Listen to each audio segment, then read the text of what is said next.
नारियल के पेड़ बड़े ऊंचे होते हैं और देखने में बहुत सुंदर होते हैं। एक बार एक नदी के किनारे नारियल का पेड़ लगा हुआ था। उस पर लगे नारियल को अपने पेड़ के सुंदर होने पर बहुत गर्व था। सबसे ऊंचाई पर बैठने का भी उसे बहुत मान था। इस कारण घमंड में सूर नारियल हमेशा ही नदी के पत्थर को टूसा पड़ा हुआ कहकर उसका अपमान करता रहता।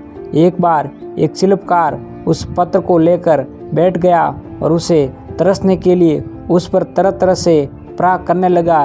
ये देख नारियल को और अधिक आनंद आ गया। उसने कहा, ए पत्थर, तेरी भी क्या जिंदगी है। पहले उस नदी में पड़ा रहकर इधर उधर टकराया करता था और हर बार आने पर मनुष्य के पैर तले रोदा जाता, और आज तो हद ही हो गई। ये शिल्पी तुझे हर तरफ से शॉट मार रहा है और तू पड़ा देख रहा है, और अपमान की भी सीमा होती है। कैसी तुझे जिंदगी जी रहा है।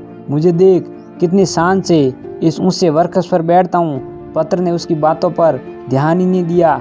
नारियल रोज इसी तरह पत्थर को अपमानित करता रहता। कुछ दिन बाद उस शिल्पकार ने पत्थर को ताराशंकर शालिग्राम बनाए और पूर्ण आदर के साथ उनकी स्थापना मंदिर में की गई। पूजा के लिए नारियल को पत्थर के बने उन शालिग्राम के शरणों में चढ़ाया गया। इस पर पत्थर ने नारियल से बोला, नारियल भाई, कष्ट सहकर मुझे जो जीवन मिला है उसे ईश्वर की प्रतिमा का मान मिला है। मैं आज तरसने पर ईश्वर के समतुल्य माना गया। जो सदैव अपने कर्म करते हैं वे आदर के पात्र बनते हैं, लेकिन जो अहंकार घमंड का भार लिए घूमते हैं वो नीचे आग गिरते हैं। ईश्वर के लिए समर्पण का महत्व घमंड का नहीं।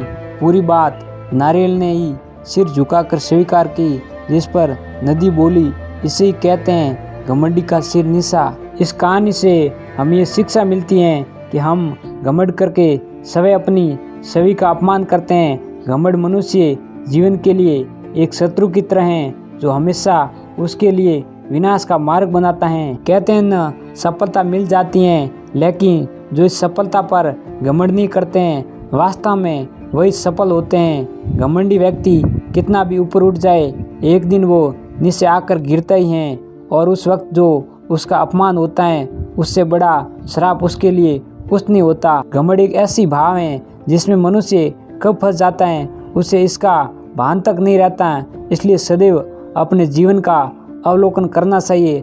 अपने आप को कटघरे में खड़ा कर खुद अपनी करनी, अपने बोले हुए शब्दों का निष्पक्ष न्याय करना चाहिए। और अगर आप खुद को दोषी पाते तो गलती को स्वीकार करें और समय रहते उस गलती के लिए क्षमा मांगें।